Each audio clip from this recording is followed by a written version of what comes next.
I don't think it's who owns how much of the asset. Now, if that asset is being staked and it gives them control over transactions in the network, sure, I could agree with that. But XRP doesn't have native staking, and it doesn't allow people that are holding the token to have voting rights or the ability to manipulate transactions over the network.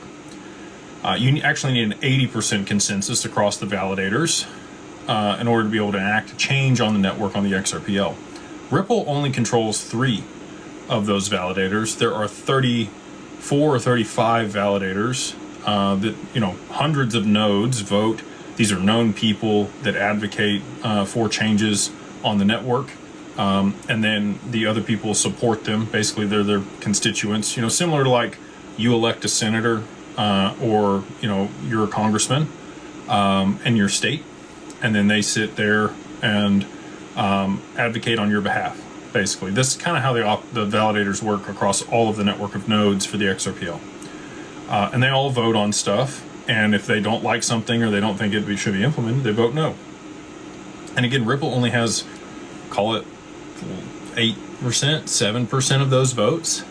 My definition is that no one party controls more than 15% of the network. And so they would actually meet my personal standard for decentralization. The reason that I came to 15% is when I worked with business owners to help them scale their business and optimize value for an exit, that was something we looked at. We would look at their vendors, we would look at their employees, we would look at their customers, and we would try to make it where no more than 15% of their business was made up by one counterparty.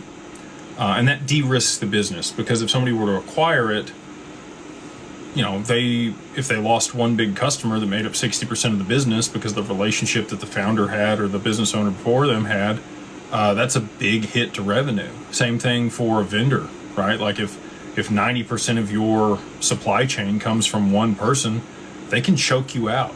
They could choose a competitor over you. So you want to decentralize your reliance on those counterparties, and 15% was always the number that we used.